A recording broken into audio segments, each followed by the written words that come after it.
Oh, that's a bad thing. Do I have to share manually, or are you going to do the automatic share? Well, it depends. All right, we're good. Okay.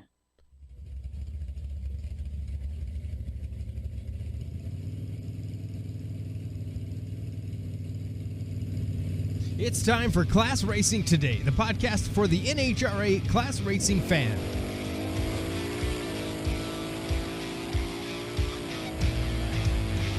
Welcome back to Class Racing Today. ClassRacingToday.com is our website. This is episode 51.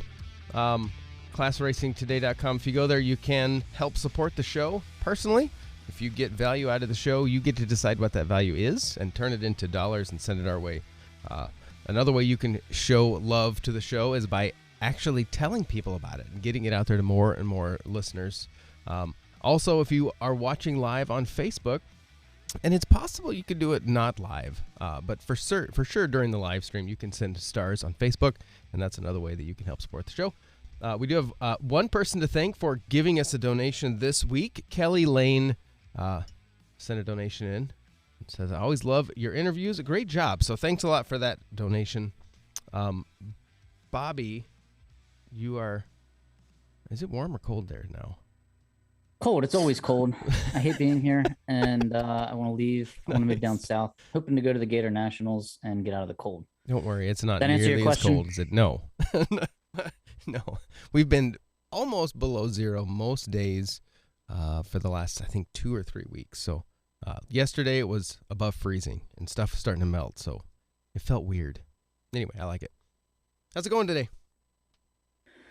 Pretty good. A busy night. Around 9:30 last night, Eastern time, I get a message from a fellow stock eliminator racer that says, hey, have you seen what's going on with these shipping weights and combos getting changed? And I said, no. Like I did hear something about, a 69 ZL1, 427 Camaros, weight break changing. But then I went on NHRAracer.com last night and I checked, and it looks like NHRA, I guess, verified all the shipping weights from like the last 60 years.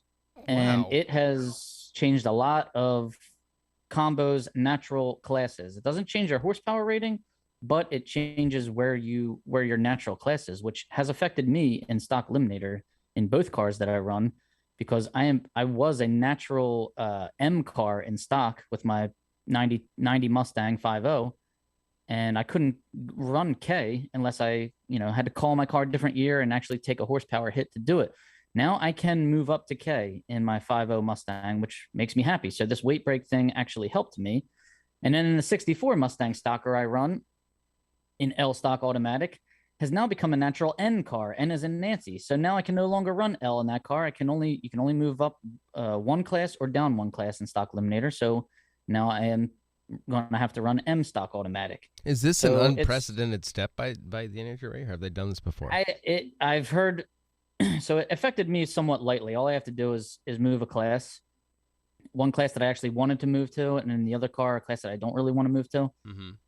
But there are, from what I've heard, 1983 and 84 Camaros that are running with a big cam motor, I believe is what I was told. And there's so many different variations of motors for those Gen 3 Camaros that I can't keep up with. But there's like big cam, small cam, high compression, low compression. I don't know if there's dish piston, big carb, little carb, what have you. But there are cars that were being run in a specific combination that does not exist anymore, from what I'm being told. So some of these 83 and 84 Camaros will now have to, I don't know, add maybe IROC Z or Z28 trim, or claim a different year and horsepower rating altogether. So anybody that wants to comment on that, any Chevrolet, anybody that runs those combos that wants to fill me in on that, please do.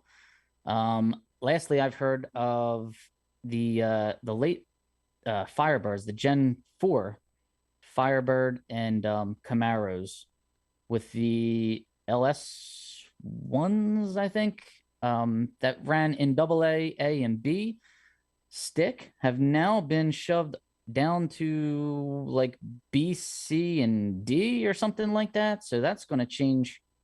That's going to change a couple things, because people that were fitting those cars for the A stick challenge are now not even allowed to run A stick anymore. So does that affect? And I mean, I would ask him, but he is locked away in a warehouse for the next few days. But Brian, does that affect his ride at all? His combo?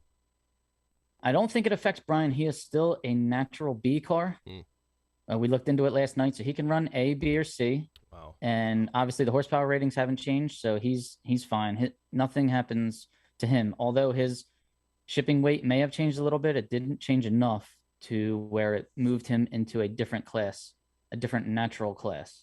These Firebirds, from what I'm told, were actually, their shipping weights came in lighter than the Camaros.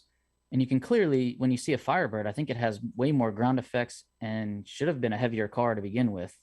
And these manufacturers were giving this shipping weight data to NHRA all these years, for like the last 60 years. And now NHRA went and verified them, I think, with a third-party website and came up with all new shipping weights. So they're saying that the manufacturer's data was maybe not correct? Yeah, I mean, who knows who's submitting these things? Just me running the small block Ford, I can see some things that are just ridiculous. If you tear apart a Mustang 5.0 like I had, you pull the cylinder heads off of it, you would see that the pistons sit below the deck. If you spin it all the way up to top dead center, you would see that the piston does not come out of the cylinder bore.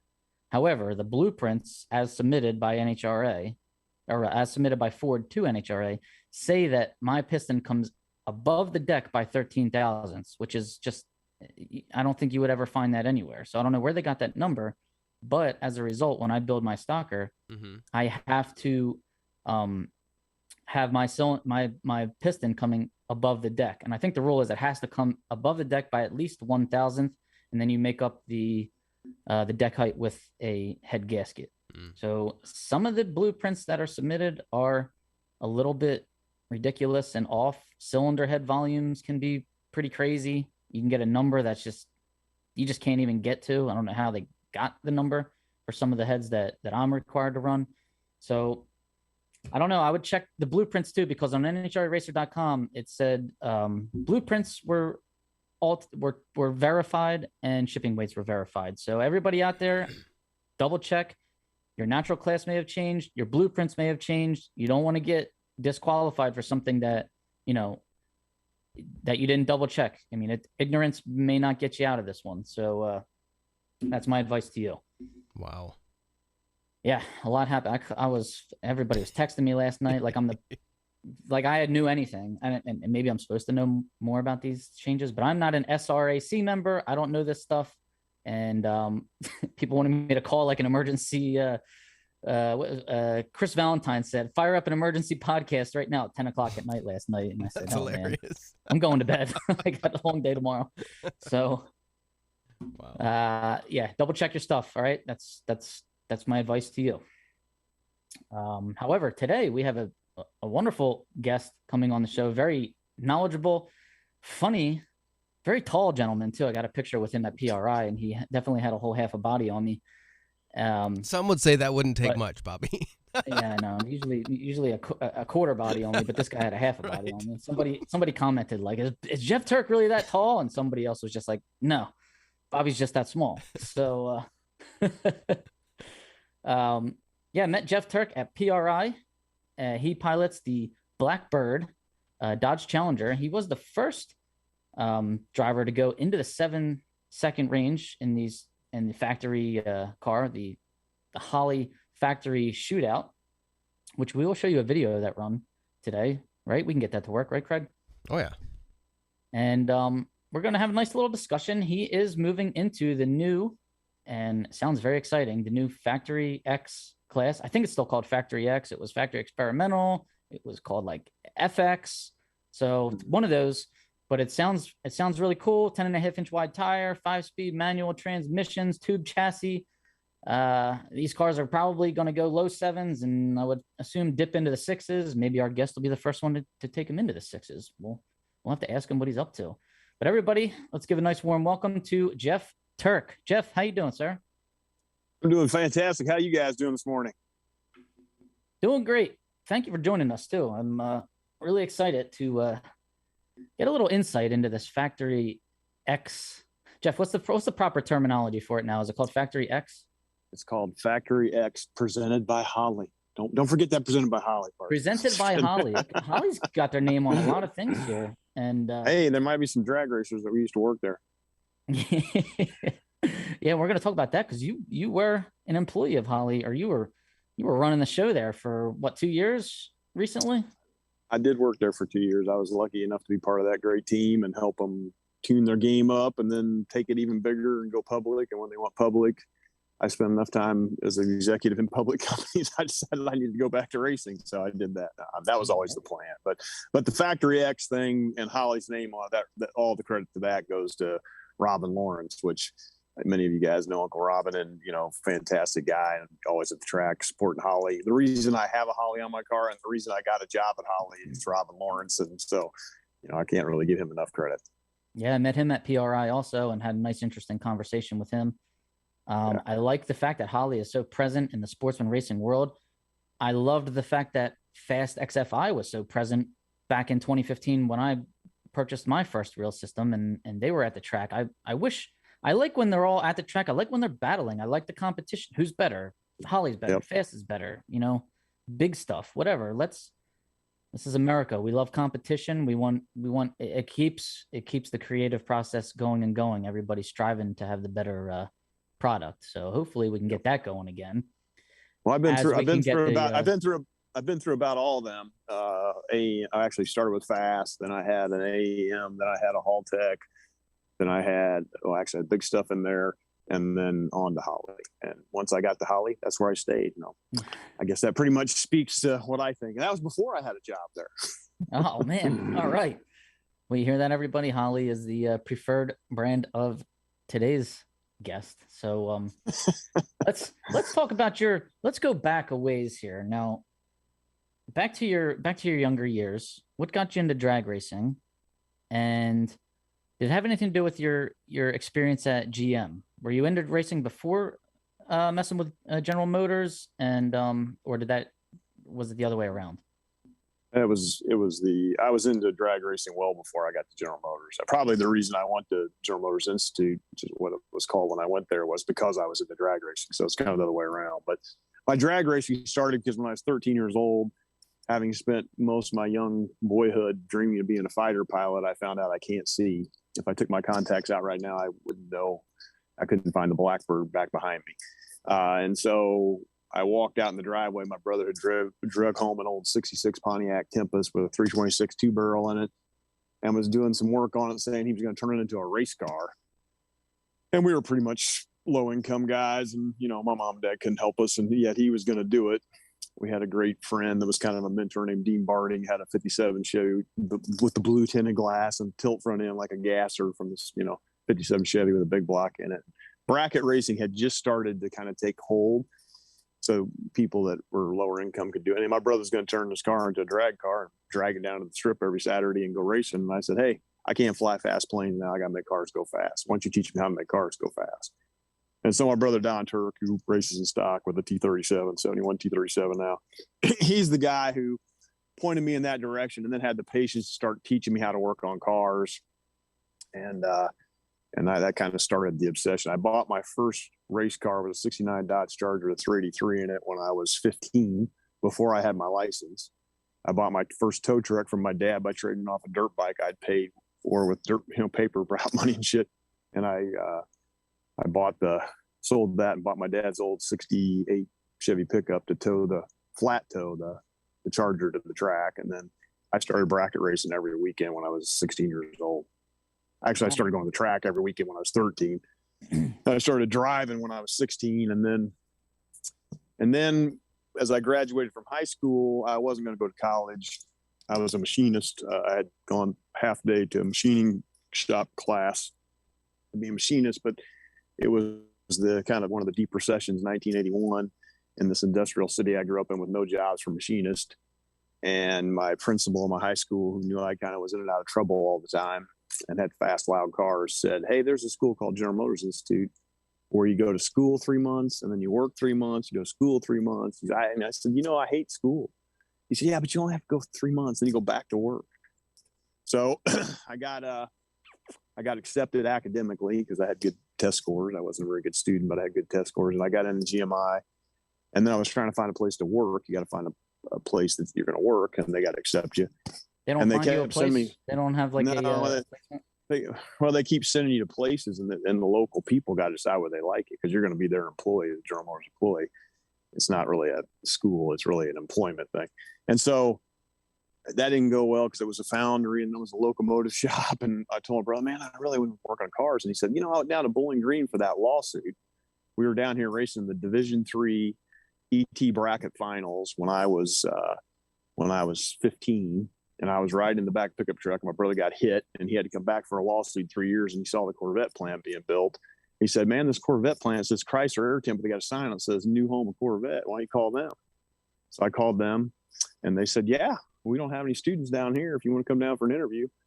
So I came down to Bowling Green, Kentucky, not 20 miles from where I'm sitting right now, and got a job offer to go to General Motors Institute and work at Corvette. So that's how I kind of started my career.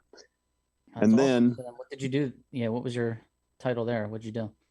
Well, at General Motors Institute, this is a training program where you go to school 3 months, go to work 3 months, back and forth. You don't ever have a break. There's no parties at school. It's like it's in the center of downtown Flint, Michigan, which I would never recommend anybody go to.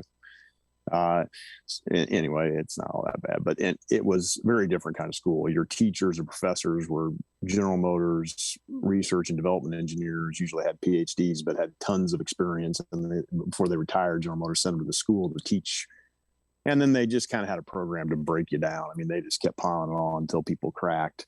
It was really part of their training program to breed new executives. And when I graduated, Roger Smith, the accountant running the place, hated GMI because it was like this inside mafia school, and all the senior executives, many of them came from the school. Obviously, have a big advantage having worked there from 18. And he didn't like it, so he was going to get rid of the school. They've now renamed it, called Kettering Institute, and taken it private. And he wanted to get rid of GM being run by all these GMI guys who are trained to be, automotive executives and engineers.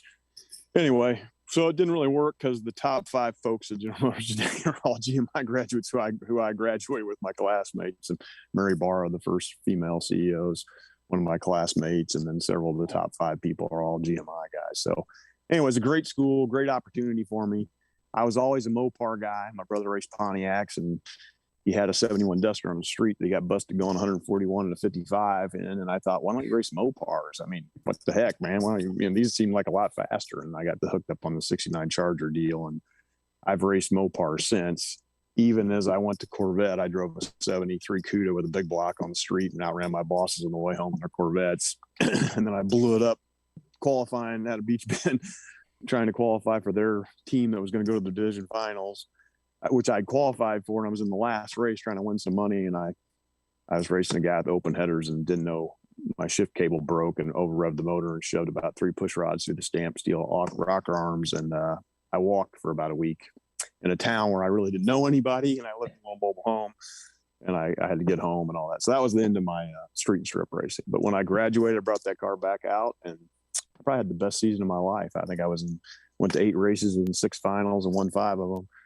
In bracket racing, I think I had a chip on my shoulder. My brother had told me I got rusty and I needed to tune it up, and so I had to bring it back out and show him. But so I've been at this for a while. In fact, the 69 383 that came out of the, I don't keep a lot of things because I'm always changing cars and stuff and programs. But my 69 383 sitting over there back behind me against the wall came out of the Charger. So that's kind of my long journey into drag racing, and so many things as I think about my life as a 58-year-old have changed over my life, jobs and life partners and circumstances. But one thing has always been consistent. I drag race every year. something or another. I'm always drag racing something. So, well, how did you transition then from the bracket racing world into the class racing world? When did you start running stock eliminator? Well, before the show started, we talked about I worked for Caterpillar for 25 years, and they moved me all over the place, and ended up in North Carolina for a little while, and realized there are actually nicer places to live than the frozen North. And anyhow, as I was down there, it was a state with 11 drag strips, mostly IHR back then, when IHR was actually pretty strong back then. And my brother called me and said, I'm about this old GTO, 68 GTO. I'm going to make it a class car. I'm thought, a class car, well, those silly rules are, and you got to spend all kinds of money and you can't go, there's all these restrictions, and he's like, yeah, I'm going to do it. And I said, all right, I'll look into it. So then I found IHRA. I've been to Rockingham a few times with my old Barracuda, and they had a crate motor class where you could build from parts a big block Mopar that was classified as a 440 crate motor. So I found a 73 Roadrunner and put the 440 crate motor in. That was my first stock Eliminator car. That's when I transitioned to stock Eliminator. And that was probably about 1999. And I've run stock, super stock, and then, of course, factory shootout ever since. Yeah. So let's talk about the Blackbird there. That's a 2015 Dodge Challenger Drag Pak. What got you interested in that factory showdown class where you now reside? Well, somewhere along the journey, as a Mopar kid and a Mopar enthusiast, if you ever watch a Hemi run on a late summer night and the burnt rubber wafting through the air and the smell of burning racing fuel, and the Hemi comes to the starting line and, does a half track 100-foot wheel stand and a 66 Belvedere. You got Hemis, you want a Hemi, that's like your dream. And of course, they're very expensive. They were very expensive then versus, like a big block Mopar, a small block Mopar. And so somewhere along the line, I realized that all this work at Caterpillar had paid off, and I had all this money in the bank. I forgot I had it was in stock options, and I can buy a Hemi car. Oh. And I moved my way into this class called Top Stock in IHRA. And then the year I got in there and really made my car run good and look like a threat, they decided to make it a by invitation only, and I wasn't invited. It's a long story, but anyhow, so because they'd seen how much ground I'd made in 1 year, and they're like, yeah. And so I didn't get the invitation. So it kind of put a chip on my shoulder versus IHRA. So I decided I'm going to go race in HRA. That's where my brother races. And so anyway, I got on racingyoung.com, found this 68 Hemi car going together, 68 Barracuda, and called the guy, and turns out it's Mike Roth at MR2 Performance, builds a lot of these factory shootout cars, almost all the fast ones. And he said, yeah, I don't know why you're calling me. It's not for sale. Anyway, the owner didn't tell him. So I bought the car about half done, and then Mike and I made a deal. I'd help, and he'd work hard. And if he got it done by a certain date, I'd give him a bonus. And so we busted butt, and we built a 68 Hemi car. And I think I bought it in January, and I went down the track first time in April. I was half done when I started, give big credit. But anyway, so that was my first in super stock age. It was, and in super stock age, then of course they had all the Hemi shootouts and heads up classes, but I was going to be a bracket guy with these cars. And they told me, you can't win a bracket. You can't win, you can't win stock, super stock. You can't win the super stock eliminator with a 68 Hemi car. They're too finicky, So I said, bullshit, you can. And I wanted to prove I could. And as I went down that journey, I wanted my own engine program, because at the time, if you wanted to go fast, you had to buy a Westcott engine and compete against him, which I thought wasn't too smart. So I was working on my Hemi program with an engine shop called Steve Morris Racing Engines. And he said, why don't you just buy my business, help me run it, straighten it out. I said, all right. So I bought Steve Morris Racing Engines, and that's where I did my Hemi program for myself and a guy named Daryl Marvel. And so I ran super stock AH. I got the heads up bug. I did go 7 rounds of the division and missed winning it by a loss in the final in the 7th round. And I was running the car that week. ET you went then with the AH? I think it was like 870s or something. What happened the year we finally got our act together and caught Westcott, we had 2 engines, and I gave my customer the best engine, and he went to Indy that year. There were 28 of them, and he qualified 4th. It was Westcott, and Rains, and then my car. So in 2 years, we went from not being a player in 68 Hemis to having the second fastest car. But then things kind of blew up. A bunch of guys on the East Coast got together and figured I could straighten push rods out a little more and get another 500 RPM, and then all your parts were junk. And all my engine program, both for my customer and me, was junk. We're going to have to start over. And these were very expensive. And these had cast iron Hemi cylinder head, and you spend $8,000 on it later. And if you have one bad valve train incident or anything, you start over with that cylinder head. I mean, that's how crazy 66, the 68 Hemi stuff was just, it still is somewhat crazy. But anyhow, bottom line is that's how I got heads up racing. Once I got that bug, and started running heads up classes. And I won a class called Top Super Stock, where they made the Hemis add a bunch of weight, and then they let us run L88 Corvettes and Thunderbolts and, you know, all the badass, you know, Super Stock A stuff, and kind of equalized the Hemis by putting weight on them. And I won that race up in Milan. And so I got a taste of first blood and heads up racing. My bank account also got to feel what that was like.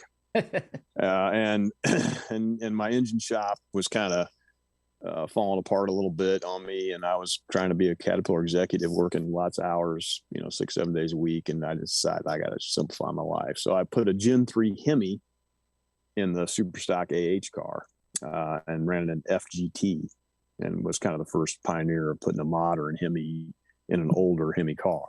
Mm-hmm. And that worked out pretty well. I had some engine issues as we pushed the Gen 3 Hemi platform in Super Stock. And then I wisely switched engine builders to BES and started working with BES, who Tony welcomed me to be a participant in my engine program, not just a spectator and write checks. And great partnership was formed, and I ran his 5.7 NA Hemi in Super Stock for a year. It was a fantastic year.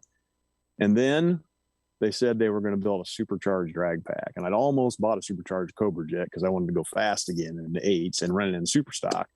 And there was an old Super Stock guy over there, Randy Hopkins, running one.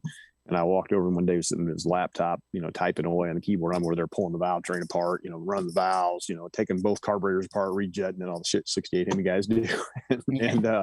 and I walked over to him. I said, "Is this as easy as it looks?" He goes, "Oh yeah, you got to have one of these." So I almost bought I wanted a Mopar, but they didn't have a supercharged package, and they hadn't made a drag pack since I think 2011. So then they announced in 2015 they were going to do it, and then they were going to have a supercharged combination. So I was the first guy to give them my check, and I was first in line for the first 2015 drag pack, which is sitting behind me. Now, it ended up not being the first one. It's the only flat black one, but it's they painted it for me that color. But it was actually, I think, number 13 by the time it got built. Unlucky 13 it was. Well, it was very lucky. It was the first car in the 7s. How'd you come up with the name Blackbird, though? Let's get on that. Because you wanted to be a pilot? Yeah, I mean, you know, I always wanted to be a pilot. I didn't end up with that, so I decided I'll make my fast cars named after the plane. It was, you know, it's the world's fastest plane, and because it can take off and land.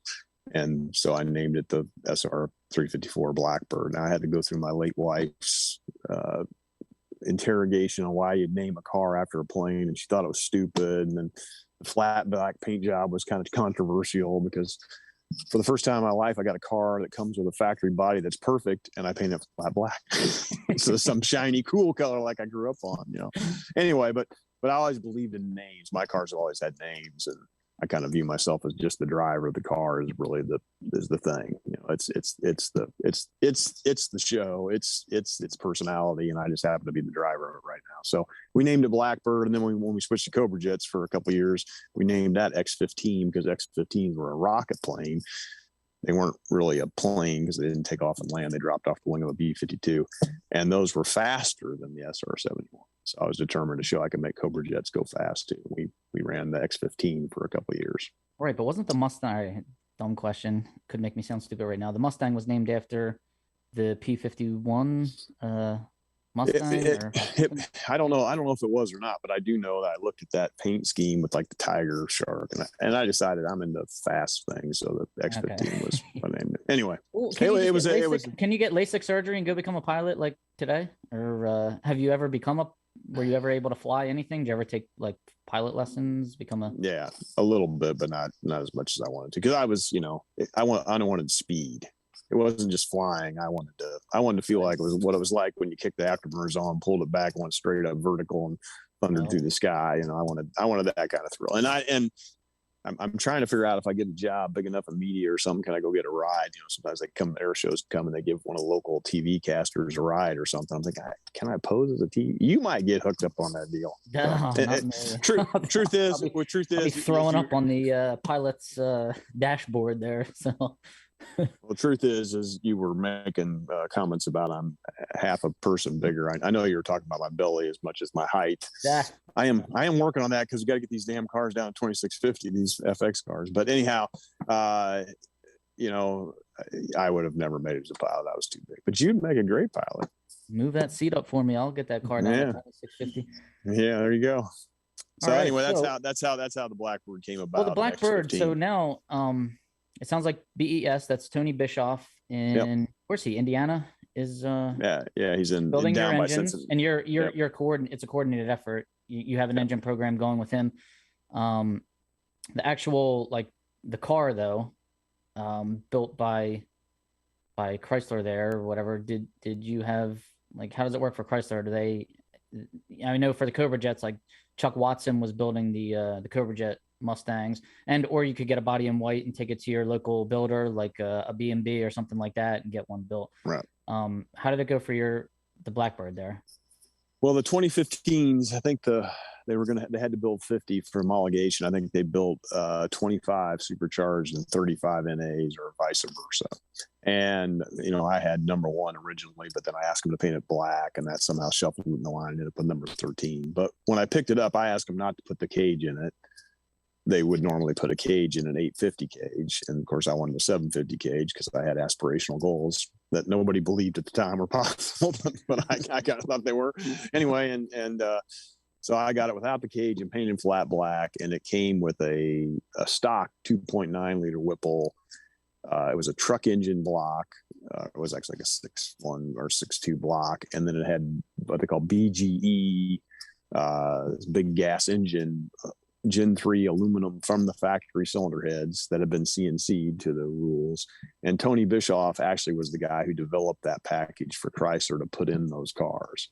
And so when I first brought it out, it had a 2.9 liter Whipple supercharger. It was different. It had factory cylinder heads, literally from production lines, truck parts, and it had a truck engine block, a cast iron block. And that's what they came with. And they came with no air intake. So the throttle blade was sitting behind the radiator and you just sucked air from behind the radiator. And so it wasn't seen as going to be a very competitive package in the factory shootout stuff. And from my stint as a heads up guy at Superstock AH, I wanted nothing to do with heads up. I knew that was going to be a rich man's game. I'm a lucky and blessed man, but I'm not incredibly wealthy, I'd say that. And so I didn't want to spend $1 million a year, $2 million a year trying to keep up people in factory shootout. And I said I was going to run super stock. So the first race, U.S. Nationals, was in 2016. After I got the car delivered early in 2016, we did work to put the cage in it. And Mike Roth did a fantastic job on it. And of course, you can't modify the suspension. There's all kinds of things you can't do. And, all these little things you can, the storing stock, super stock. Anyway, so I got the car from him finally in June or July. Immediately it was quick with even the stock factory engine in it. It had a fast system on it, by the way, to start with. No, it had Big Stuff 3. This car did. Anyway, and started running it, and I was running super stock. And of course we could be number 1 qualifier when we went. It was soft index. And so really I had it throttled back to run 1 second under or 1.1 under just to be number 1 qualifier. Went to the U.S. Nationals with it, qualified pretty well, and ran class against Ray Skillman, Bill Skillman's dad, and could have beaten him, but I didn't want to get torn down. So I intentionally detuned it. Anyway, but the heads up bug got back in me, and Dale Aldo, who was working as a Mopar Motorsports marketing guy, came to me and said, "Why aren't you running this new drag?" I didn't even know this was a new drag pack because it's not white. And why aren't you running it in the shootout? I mean, right now you're running 90 pounds heavier in the super stock class. You got you're basically stock eliminator legal. You're running super stock, and you got 90 extra pounds in over what they carry, and you'd be qualified for the show if you just ran over there. I said, because I don't really want to spend the money, Dale. And he's like, "We need you, man. We need you, somebody out there running one of these cars." So I said, "All right, well, if you give me a little help," and we talked what a little help meant. And then I said, "All right." And I called Tony Bischoff up and I said, "Stop building that super stock motor. We're gonna put a stock eliminator cam in it. We're gonna run stock eliminator, and we're gonna run this heads up factory shootout thing."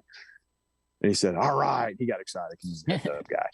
Yeah. I talked to Mike Roth, who hates the story today. He hates hearing me telling it. And I said, "I'm going to go run that factory shootout deal." And he said, "Well, people like Barton are over there and Holbrook are over there and Jeff, I don't know that I'd go do that." And I said, "Well, what do you mean, Alan?" And he's kind of almost like my little brother. We've known each other for so long. And I've watched him grow and develop as a businessman and so successful in building cars. And, I'm like looking at him like, is this my little brother telling me I can't do something? And then he says, "Well, he'll tell you today he didn't say I couldn't do it. He said it would be stupid and I'd spend a lot of money, which that part probably is true. Anyway, so anyhow, he said, you'll never outrun Bart. Doesn't matter how many years you try. I said, all right, we're going to find out. And at the end of 2017, it was the fastest factory shootout car in the country. It won 802 and FSA. So it was the fastest stock eliminator car ever in history. And I almost made it to sevens that year, but thankfully I didn't, because then Holly decided to pay $10,000 for that the next year. And that's when I got there. But the car, Mike Roth and Tony Bischoff and Jason Cohen and the Cohen engineering guys, these are my partners. I am a small team myself, pretty much does everything else and puts it all together, takes it apart, helps develop the engines, and works hard on getting the converter and gears and all that stuff right. And, but it's not really, I think the Blackbird is its own thing. And I just have been lucky enough to be part of its life and lucky enough to drive it and lucky enough to have had the people in my life that helped me get it done. And I got really lucky making that first 7-second run. I went from probably nobody knew who I was, or I'd been drag racing for 40 years, to all of a sudden at least 5,000 people knew because they watched the video. Yeah, that's cool. And we're going to watch that video right now. We're going to try to. Let's see how technologically advanced I'm getting here. So this is Geoff Turk making his 7-second pass, the first 7-second pass in factory shootout history. Now, this was at an NMCA race, correct, Geoff? It was, yeah. Okay, and this was back in 2018? Yes, it was. The $10,000 program was only in an MCA. So obviously I wanted to do it there because that's where you got paid big money. That's where you got paid. All right. So let's take a look.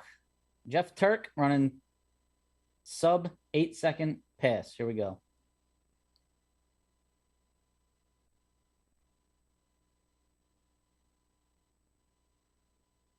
Looks pretty boring. Out there. You get out there on them, and let's see this. Elapsed time 7:99.6 at 170 miles an hour. Yeah, and because they let us run in order of our points finish, and I only ran 2 NMCA events the year before, I'd focused more on NHRA. I had to run like 10th car back, so I had to watch Holbrook run, and then I had to watch Barton run. And of course, those were real contenders to get in the deal too. And I saw Barton with like an 8:02.6 ahead of me, so I knew I was, I still had a shot when I pulled the line. But that pass, it looks pretty smooth and clean and doesn't wiggle around, doesn't do a big wheel or anything. Of course, in the car, it's pretty boring. And when I came off the track, we got in this big line behind the ET shack down there at the end of Bradenton, and we're waiting to go. And the guy who I was running the other lane, Hughes, comes walking up and sticks his hand in the door and says, "Congratulations." I said, "Well, on that 8:02 I ran last year at the end of the season?" He goes, "No, on that 7 you just ran." I said, "I didn't run a 7. He goes, "Yeah, you did, dude. I was behind you because I spun. I had the best seat in the house." And I said, "No way." He goes, "Yeah, you ran a 7. So I sat there for probably 10 minutes before somebody told me, because the ET guy didn't come running back, give me the ticket. Of course, it's a big deal to us. It's not a big deal to the rest of the world. But anyhow, so the Bart comes walking up, and he's just standing there. He says, "So what'd you run, Turk?" I said, "I guess I won a 7.99. And he goes, "Yeah, bullshit." I said, "Well," and then he goes, "Yeah, that's what he ran." He goes, "Oh man." He sticks in, "Congratulations." So anyway, it was a very unusual day. My late wife was in her initial cancer treatment and forced me to go. I had no intent to be there. In fact, the car had been parked since November. I put it in the trailer the night before I went. The last time I touched it was putting it in the trailer between November and putting it in the trailer to go down there. And then, of course, I had a bunch of issues when I first got there. The transmission had to be rebuilt, and that all became a big drama. And then it goes out there and does that. And my wife, who was, at home recovering from her first round of chemo, was watching it live. So she knew like an hour before. So when I finally got back to my phone, my text was blown up. All these people knew before I did. But anyhow, it was one of those days, you do this for, I guess I've been out racing almost every weekend for 46 years. And there's a few days that just stand out. Obviously, that'll be one of them for me. I was lucky. I had a great supporting team. Of course, I was helping the DSR guys back then. And we had kind of formed up as a team, and we were all working together, and I was doing the engine development for all the cars. And they had actually probably the same opportunity I did, but I got a little more aggressive with some changes I made in the transmission. and they didn't really want to make those changes till I proved they would work. So anyway, that's kind of how. That's why. Now you were having transmission issues. You had the transit part. You had UPS delivering some parts to you to get it back together. UPS guy shows up. You say, "Hey, got any boxes on there for Geoff Turk?" What's he say? He said, "No, don't have any. We didn't get it from Cohen or anybody, so you don't have any parts on here." And I said, "Was this the last truck today?" It was Saturday. He goes, "Yeah, and we ain't come back out here tomorrow." And I said, "Can we go back on the truck and look, man? Because I this app says it's supposed to be on the truck." And he goes, "All right, I'm pretty sure." He goes in there, two big boxes with Geoff Turk's name on them from Jason Cohen. And then David Cohen, a 70-plus-year-old man who spent some time in retirement, came over to the track in a 5-gallon bucket, 3 tools, and rebuilt 2 turbo 400s on my bench in my little trailer that I used to tow with. Oh wow, that was a pretty, But anyway, so it was a good day, and that was a good season because it gave surprisingly it gave my wife and I both something to focus on besides her treatments and the impending possibility that ultimately played out that she would die of cancer. And anyhow, the bottom line, despite how that sounds like you wouldn't want to be doing that while your wife's going through that, after that race and how much that charged her up and how much she could see time slipping through all our fingers and we got to take advantage of it. She told me, "You get out there and race."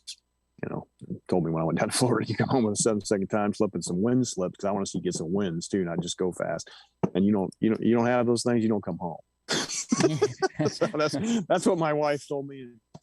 Hey, it played out, and here I am. And so this chapter unfolded into the 2018 season where we won between Leah and I. We won both championships. I won the NMCA. She won the NHRA pretty much per the plan, the game plan, and we both helped each other. Then at the end of the 18 season, Mopar said, "Hey, we got this team with Schumacher. We've appreciated our relationship. You've helped the team, but I don't really think we need a relationship anymore." And the Ford guys were at my trailer about 15 minutes later saying, "Would you like to run a Cobra Jet?" And I said, "Yeah." And they said, "Well, what kind of help do you need?" And I said, "Okay, this is kind of to really jump in this program and help you guys on the engine side," which I gave them all the data for all the Ford teams. You're going to have to pay my consulting firm some money to do this engine development work. It's going to be expensive and we got to do it fast. And by the beginning of the 2019 season, I was working on Tascas and Randy Eakin's Cobra Jets. And by the very end of the season, only 2 teams had won in Cobra Jets, the Tasca and Turk team, which included Randy Eakins and Skillman. So that 2019 year, the Cobra Jets were dominant. I think it was the last race of that first year that Holbrook really stepped it up and took a win. But there's a lot of Cobra Jets out. That was a very competitive package. All the people who follow this little wrinkle in the super stock and have points of view thought the Mopars got way too much advantage and let them keep it way too long. And of course, when the Fords came out, went fast, they started punishing them immediately. And I brought mine out. And the first race we went to, Sandy was still with me, and I think in the 11th pass, I was in the winner circles, having beaten Bill Skillman in the final. So I really appreciated working on the Fords. And a lot of my Mopar fans, don't like it that I spent time doing that, but it was another fantastic chapter. And Sandy got to stand in the winner circles next to a Mustang, as well as the time she stood in the winner circle next to the Charger or Challenger. But then as things unfolded here with Holly, I was going to build an X275 or a Ultra Street car, which I was working on. And then this advent of this potential for this factory X class showed up, and I kind of pulled back on that. And I was still working Holly, thinking I was going to have to be there for another year or two to get to the next transition to the next owner or make it public. And all of a sudden things went really well there. And they told me in March last year, in 2021, that I could go home, and I'd done my duty. And if I wanted to go home now, I could go home. And so I went home and I called a guy who I'd loaned my engine to and said, "I need my engine back because I'm going to go out and do factory shootout again." So then I wanted to bring the Blackbird back out. I knew that engine with that new Whipple 3-liter blower would be fantastic. And then I had to really hurry because I didn't have any parts stockpiled and they were hard to get and all that stuff. And anyway, by the end of the season, we won a 767 and a test hit, and I sent it out to Vegas because I was going to a horse race with my wife and a guy who'd never been in the car and a crew guy who'd never touched a Mopar, let alone this Mopar. I just sent it out there to these two guys in Vegas, and they ended up in the semifinals, and they should have won, but we got a little crazy. The tune up and spun next to Stanfield, or we would have been in the final and won that race. So the Blackbird kind of got to put, the period on the sentence of its career. And now I'm trying to focus my energy on this Blackbird X for Factory X. It's going to be hard for me to set out with that car sitting behind me ready to race and, stay focused on, building this new car. But at least that's my plan, to stay focused on building a new car and not tip my toe back in that water. Because once I get in there, I'm a competitor and I'll have a hard time controlling myself. Yeah. Well, let's talk about this. Let's talk about this Factory X class now. So I learned about it at Indy this past year at the U.S. Nationals. I was talking to Ned Wallace, Ned Wallister or Wallison, I think his name is. He works for NHRA. Yep. And he brought it to my attention. I thought it was, cool. So as far as I know, like I said, 5-speed manual, tube chassis, there are still a lot of, steel components to the body that have to remain, correct? 10.5-inch tire, 66-inch wheelie bar maximum. Any new developments you can tell us about? What's any new rules that they came out with?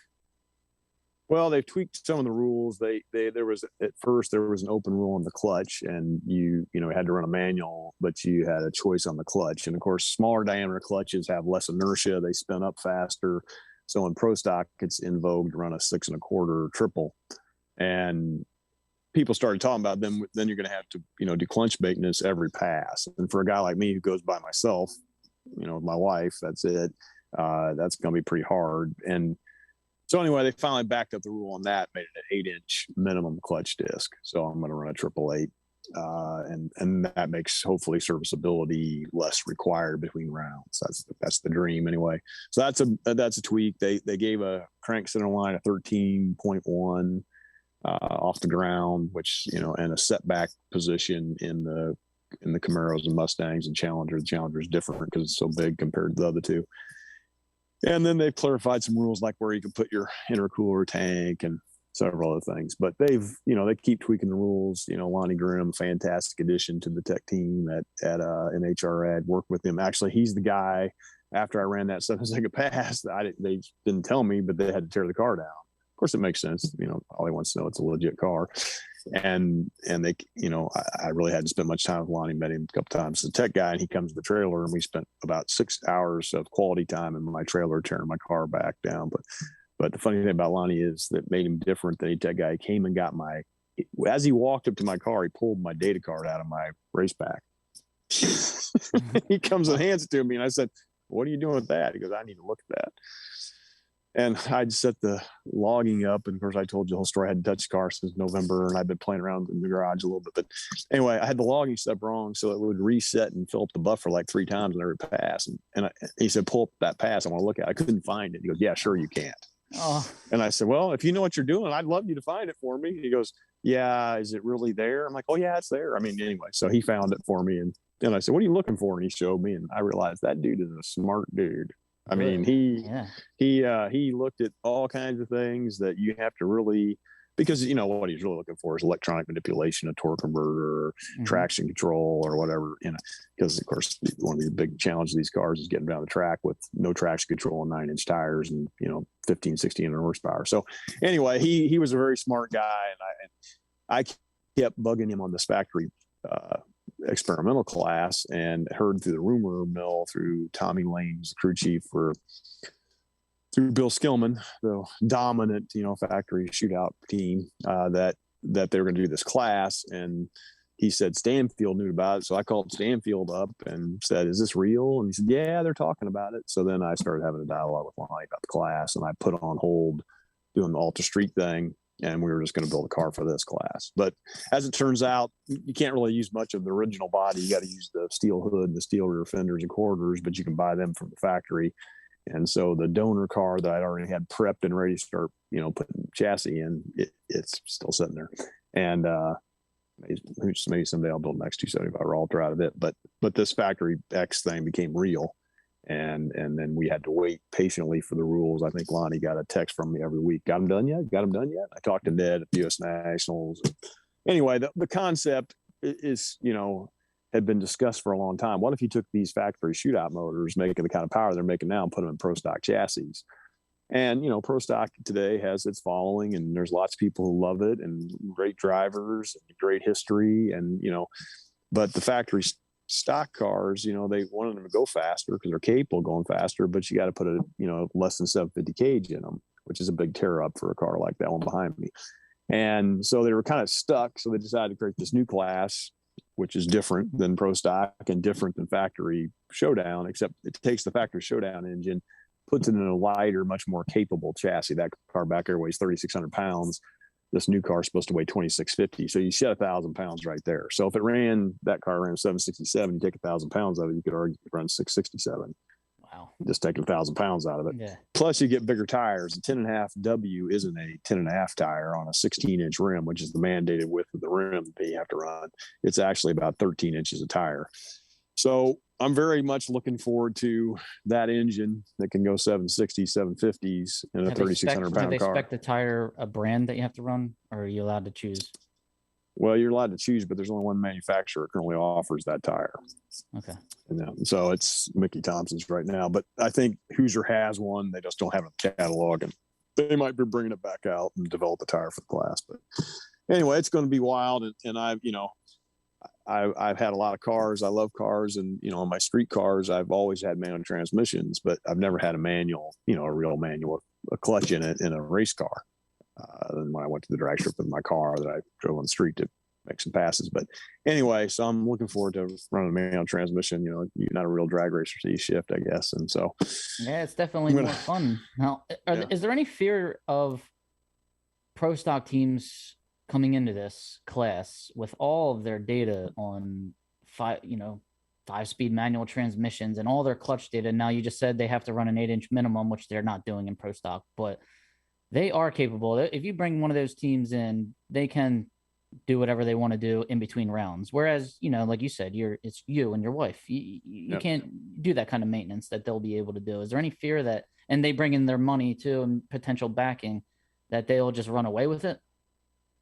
Well, I mean, there's always that kind of concern. And honestly, in factory shootout, there was that concern. I'd say because I was an underdog, I had a car that was behind everybody else and had all these disadvantages, which is how the Dodge was viewed, funny enough, in 2017. I probably was the first guy that, that first year I went to the track 21 times, 6 times to race and the other times to test. And other teams weren't doing that as aggressively. And so there weren't those kind of really super well-funded pro stock level, multiple crew chief member, semi trucks, several $1 million a year kind of teams at that time when I entered. It was Holbrook and Martin, and they were in many ways the cream of the crop. Watson, Chuck Watson Sr., there were other players too, but not to dissuade anybody, but those were the players, and they didn't show up in semi truck. They were very smart, incredibly capable engine builders, racers, and tuners, but they didn't have a pro stock world champion from Europe as their crew chief, and another guy's a crew chief, and 3 extra motors, and that's what Skillman has, and several teams do. Not only Skillman, a lot of the teams do now. So if you look at the history, when those pro stock teams started making the transition to this class to give it a try, including in that 2016 year when I was there with my car, Eric Enders drove a drag pack at the U.S. Nationals in 2016. Very few people know it. Attempting to get into the shootout, couldn't make the cut. Now, that, not to be fair to Erica, she was just driving a car that at the time I think Joe Welch had put together for her. But the bottom line is there have been many pro stock teams come and go, and they don't have too many Wallies to go with their adventure, and many of them left. Skillman is one of the teams that stayed, and obviously has done fantastic. But without going to the list, there are a lot of pro stock teams that came over with those resources, with that kind of money, and it's certainly odd to go to the track now with the setup I have and try to compete. Everybody has multiple crew members for the most part. Not everybody, but most people. So it's already there. Factory shootout. I'm already competing against that there. It's true. in this class, they kind of gave the engine program, which is what us factory showdown guys that are competitive have.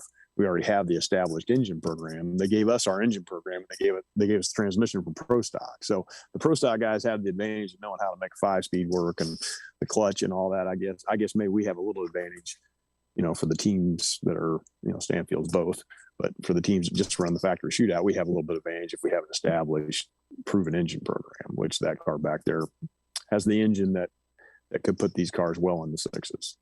Yeah. Should put these cars well in the sixes. Just take 1,000 pounds out of it, put it on a bigger tire, where you can use a lot more of the power.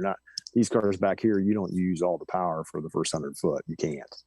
Right. So the hope is with these new cars, you're going to use it all. Plus you got 5-speed, you keep it up in its torque power band, although they're wide power bands. So I think they're going to go sixes over 200. Yeah, could they? Because the factory showdown cars don't wheelie anymore. They kind of just drive out, nose up in the air a little bit. It's cool. It's a marvel of engineering to watch them transfer that kind of power to the ground. But I'm a stock and super stock guy. I like to see cars take off in the air. I'm with you. And I've only you saw that run that I made that was 790 and it didn't do a big wheelie. And I'd much rather do a big wheelie. Right. I mean, of course I can't do wheelies. I have to make it up for burnouts, which hurts my tire budget because like if I can't do a wheelie, then I'm going to do a damn big burnout. Let's hurt valve springs and eat up tires instead.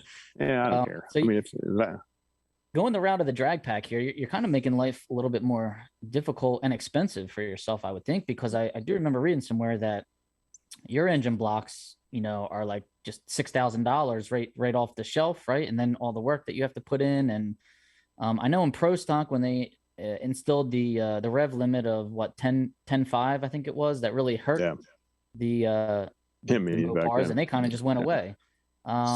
Slightly different animal than what you're dealing with, but is it going to be challenging dealing with what you have to deal with versus maybe what a Chevy or the Ford has to deal with? Well, I think it's going to be challenging for anybody who wants to do this class, just like it's challenging for anybody that runs those cars behind me, whether you run a Chevy or a Ford or a Mopar, it's challenging. Some of those, you got to remember the Mopar, the ones that behind me started out with a truck engine in it. And I went to my first race in the Gator Nationals in 2017 and qualified number 6 out of 17 with Barton and Holbrook in the field with a truck engine. So Mopars do have some advantages, despite the fact that they're bigger, they're way less aerodynamic, just because they're so much bigger frontal area. They have a longer wheelbase, they're naturally more heavy.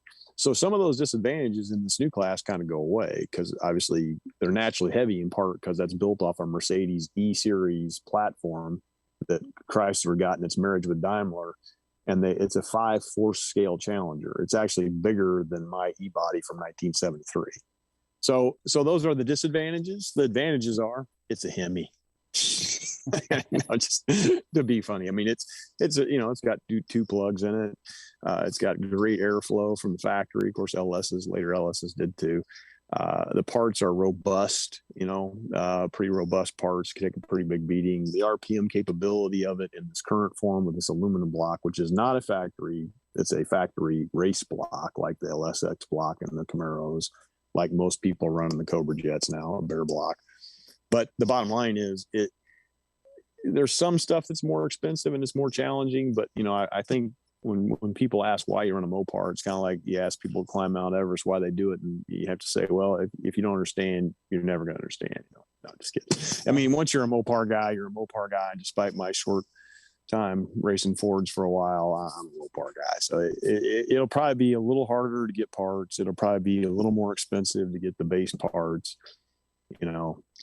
but the car itself, aerodynamically is going to be worse. But, the cool thing, which is very different than the Pro Stock formula of this Factory X, is they have the ability these are 3 modern relevant engines. I think the draw to NHRA was give somewhere else to go besides Pro Stock for people that are in factory shootout, which it became a pro class.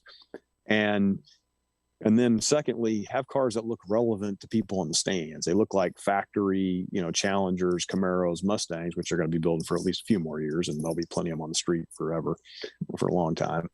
and then lastly, use relevant engine platforms that are modern engine platforms. So the LS, the Coyote, and the Gen 3 Hemi are obviously modern engine platforms in production, or shortly were in production. It's much more like a real stock Eliminator car. They make more horsepower and more torque than pro stock engines by a bunch now. They didn't start out that, but they developed to the point they do now. That car back there does. And you got these stock appearing cars, make the wheelie bar rules and chassis rules. So you try to force them to do some of a wheelie, because you're right. That's something that's gone away. And, have some exciting, unpredictable runs of a car that looks just like the one you could buy at the dealership, going in the sixes at over 200 miles an hour, banging 5 years when it goes down the track. I mean, if that don't light your fire, your wood's wet.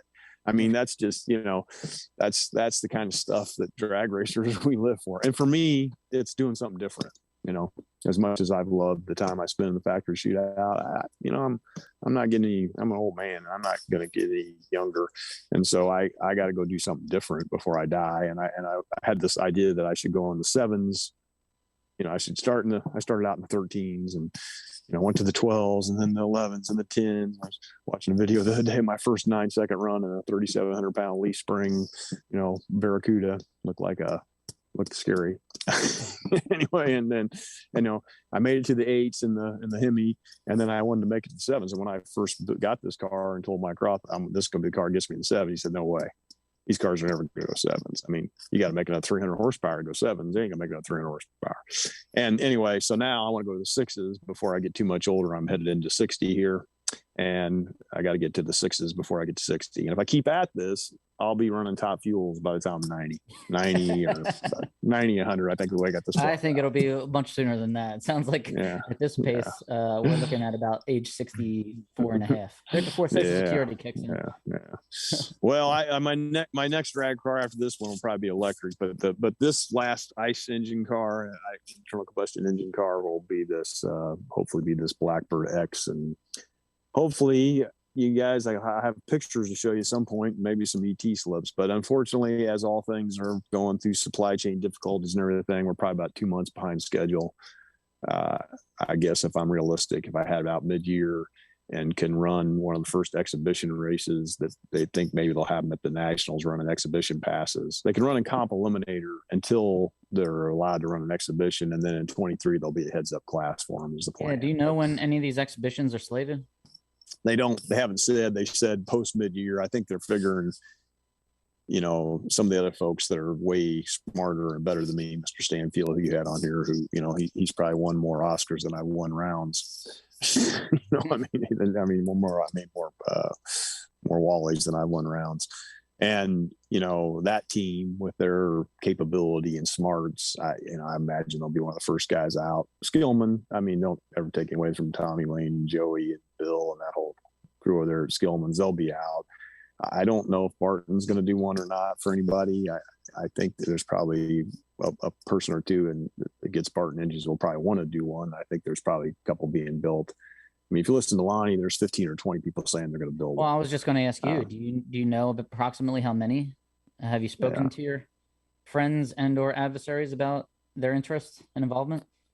Well, I'm sure Stanfield and his crew will have. Yeah, we know for sure Stanfield is. And I'm sure, and Holbrook's now come out and said I've talked to him about it. I want to have him come on and give us the Ford perspective, and tell us all about what happened with the Fords.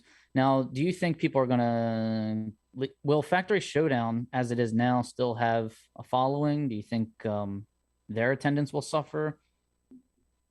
I don't think in terms of, people always say the Factory Showdown. I had a debate with a pro stock guy I won't name about whether or not this new Factory X is going to have any following, because it's going to be sandwiched between, factory stock and pro stock. And he's a pro stock, 500 cubic inch NA guy, and he loves that format. And I was trying to present some of the reasons this format might appeal to other people, because the cars look more like cars, because they have relevant engines.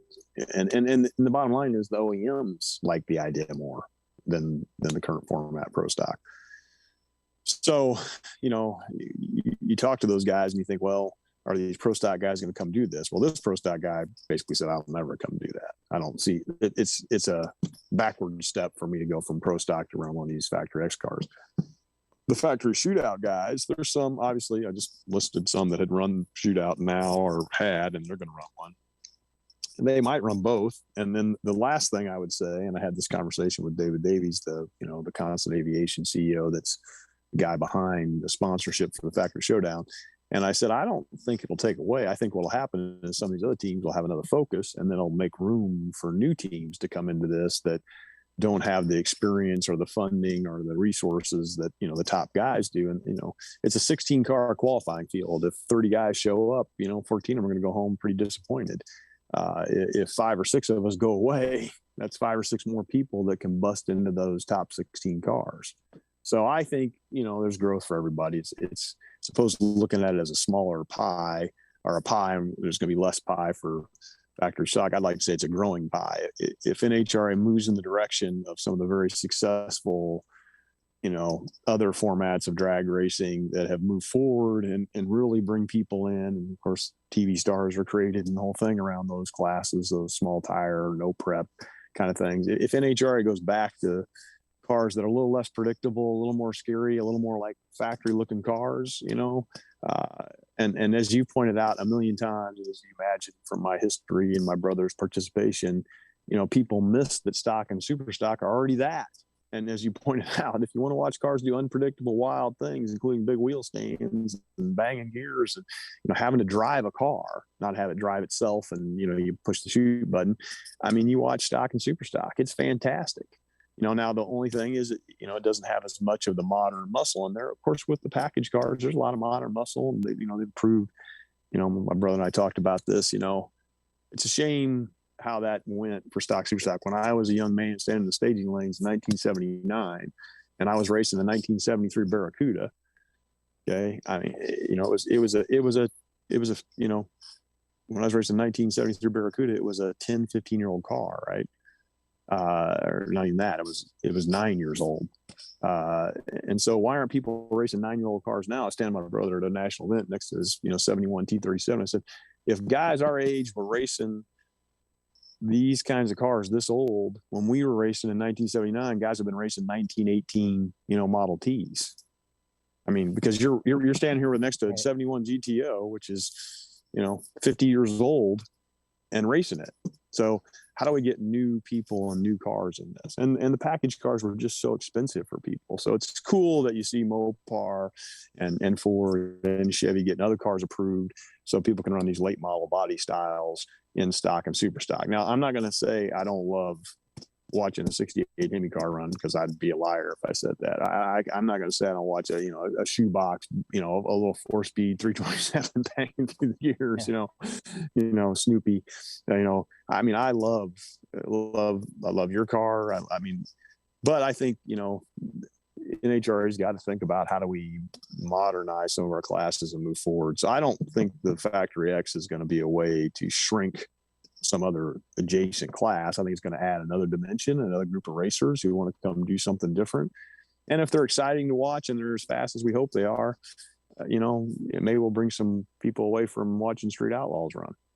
Right. Or they'll watch something. They'll watch. That's what I'm hoping. Let the factory showdown, let the Factory X be the modern technology, and let stock and super stock be the car show. Let it doesn't have to be, the fans don't have to identify with stock and super stock as, oh, I want to go buy that tomorrow. They can identify stock and super stock as, those cars are cool.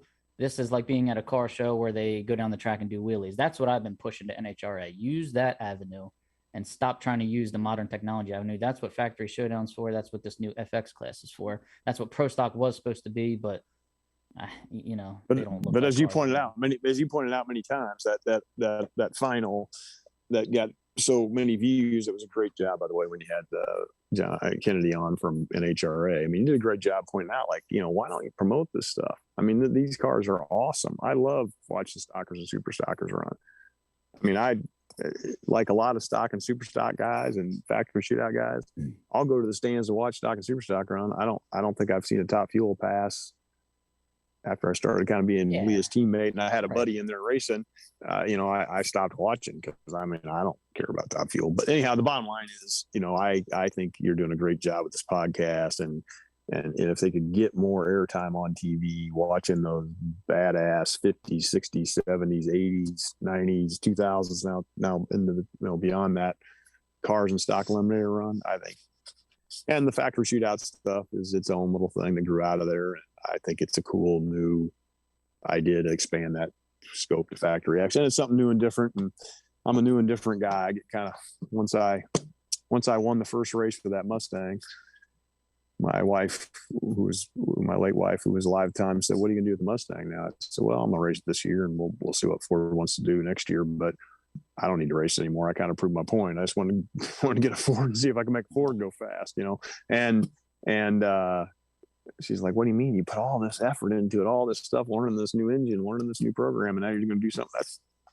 I don't do this to make money, man. I do this to, have something challenging and hard to do, and to hang out with cool guys and people at the track. And I don't, the Factory X is just perfect timing. And so hopefully it's going to be a next cool chapter. And I may suck at it completely. I mean, I've had some success, modicum of success with that program in the factory shootout cars, but I don't know. I mean, this is very different. I could be a total loser. I mean, I might even qualify. I don't know. That kind of fear, and we know your work ethic, so we highly doubt that. If it takes you some time to get going, whatever, we know you will get going. So, and we're excited to watch you out there. And I like seeing all the brands being represented, and I like seeing manufacturer involvement, and I hope there's plenty of it. So, we definitely wish you luck. Now, Geoff, you also mentioned that you were working on an EV, the EV dragster for Don Garlits too? Yeah, that's kind of a wild story. When I worked for Caterpillar. I worked for General Motors for about 5 to 6 years. And then I went to work for a supplier making exhaust systems up in Toledo that made them for all the big three. And a short time after that, a guy from Chrysler reached out to me that I'd met and said, "We're going to do this JV with Mitsubishi and build these cars called the Diamond Star cars." And I wanted to see how the Japanese were just kicking our butt in the country. This is like 1980, late 1980s. And they were just taking it to us. And anyway, so I thought, well, the best way to learn is, so I got lucky. I got to be one of the first 30 people. I went and lived and worked in Japan, learned all their secrets, which is basically common sense, common sense readily applied as opposed to never applied.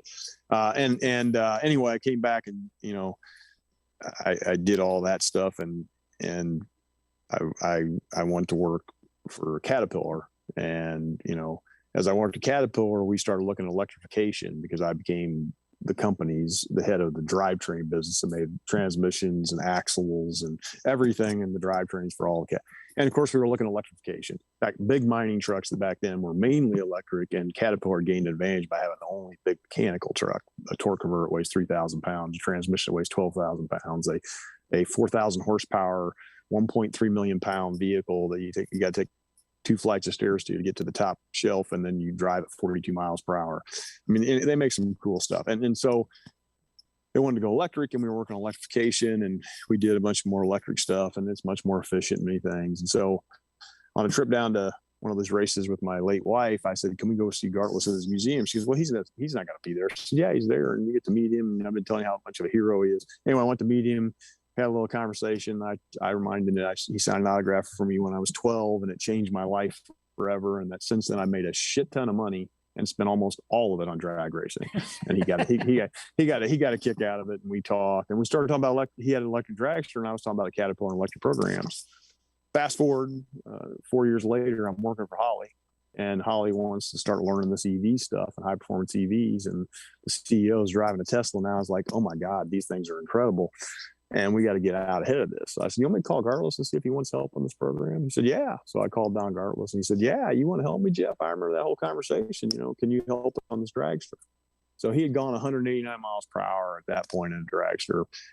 We did some stuff, put control systems on, data acquisition, went down to meet him at a test, and we had a bunch of problems. And he made a pass. It would have been a 200-mile-an-hour pass. We had to shut off. And anyway, I got to hang out with the legend, my hero, and what a fantastic man.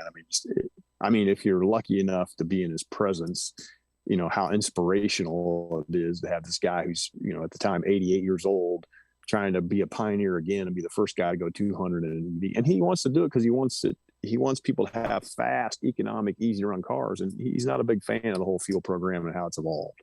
Yeah. And so, EVs to him are a way to restart the clock, and the innovators and the people who are thinking out of the box and having to adapt all kinds of stuff. And he's a huge, that's who he really is. He's just a madman innovator. And so he built this electric car, and we got involved in it. It kind of went dormant for a little while, but when I was down in Florida, actually about a month ago, I just happened to get a call from him. He's like, "Hey, can you get re-involved in this anyway?" And I know you don't work at Holly, but does Holly want to help us? So anyway, we're talking about it again. The other night it was 12:03 a.m. in Florida. I get a text from him showing me the car back together with some modifications he's made to it to make it faster and do things. This 90-year-old guy out in the shop at midnight, sending me a text of his car. And I felt so bad because the next day I was telling this guy, I came over for dinner, I was talking about this thing with Garlis. And I was like, this is like, I had to pinch myself. I'm talking to Don Garlis like he's my brother, calling me. And he goes, "Oh yeah, shit. He sent me a text last night at midnight. I forgot to respond." He goes, "Man, you don't even respond to his text now." So I just sent him a text. I said, "Don, I'm sorry. Us old people are in bed at that time." Yeah, that's funny. That guy. He's such a good man and such a legend. And anyway, so anybody wants help. I'm not looking forward to EVs being the only thing that runs a drag strip. I'm going to be honest with you. I'm an old guy. I like noise. I can listen to cars go by and go, "That's a Pontiac, that's a Chevy, that's an LS, that's a Hemi." I love the sound of cars. And, I've had all the opportunity to drive really fast EVs, and they're spectacular, but they don't make noise. Like they make a noise. It sounds like a slot car. Yeah. But I'll get over that. I did learn a long time ago when I worked for Corvette. We took a bunch of cars to the track one day, and I was still a Mopar guy. And I was trying to show these development engineers how to drive on a drag strip. And I got to drive all these, fun little project cars, like a twin turbo Corvette C4 and all this stuff. And I made all these passes going sideways like a funny car driver, and I was just having a blast. And I realized then when you step on the gas pedal and you're going down the track and you're going 150 miles an hour sliding sideways, you don't care if the engine's got push rods or overhead valves or overhead cams, or it's a Coyote, or in the driver's seat, it's a blast. And electric cars even more so because of their instant acceleration. So it's coming. And I'm an old guy. I'd like to think when I'm 85, I won't be completely irrelevant sitting at home talking about when I used to run these gas engine cars. When I look out in the parking lot and see my relatively low cost economy electric car that could outrun my stock Eliminator car. So anyway, that's kind of my view of electrics. And I'm kind of with Don. There's all kinds of infrastructure challenges. It probably won't happen as fast as you think. People will be running. My wife's a horse racer. People still race horses. They wouldn't ride them to work. And they're not real fast compared to a car. So 20, 30 years from now, we'll probably still be racing 80 Mustangs, doing big wheelies for a very select group of people who still enjoy that. And then we'll get in our electric pickup truck and pull them home. That sounds good to me. Yep. Well, Geoff, it's been an honor, and I really enjoy you coming on here. It was wonderful. I learned a lot about your life. We wish you lots and lots of luck with the Factory X class, and we know that you will not disappoint us. So also everybody out there, I want to remind everyone, South Georgia Motorsports Park Division 2 has their first race this weekend, February 11th and 12th.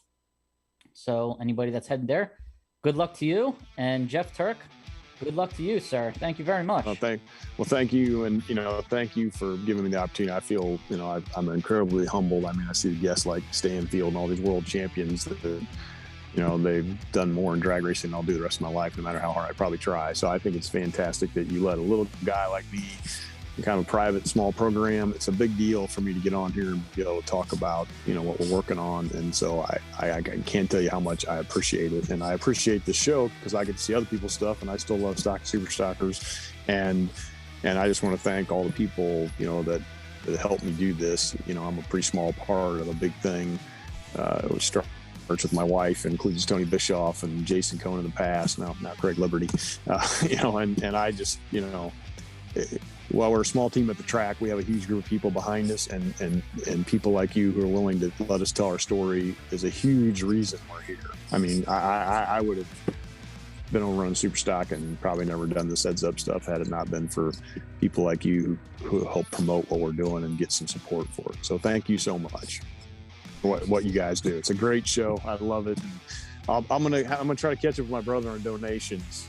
You know, I found out before the show started that my brother Don Turk, stock eliminator guy, 71 T37, he's donated about 5 times more money than I have. So I'm gonna have to fix that. All right. Anyway. Well, we appreciate that for sure. Thank you, Geoff. Man, thanks a lot, guys. Greatly appreciate it. Thanks, Geoff. Thanks, Bobby. Good luck to you, so I can come see one more of your wallets before Thanks. Excellent. All right, you guys have a great day. Brian should be back with us again next week. Thanks a lot. ClassRacingToday.com is our website. If you want to help support the show, go there. Join the group that's supporting the show personally. Thanks a lot. We appreciate all the support and donations and sharing it out to all your friends. ClassRacingToday.com. If you want to have any questions or comments, ClassRacingToday@gmail.com is our email address. Thanks a lot for listening. Have a wonderful day. We will see you all next time. Have a great week.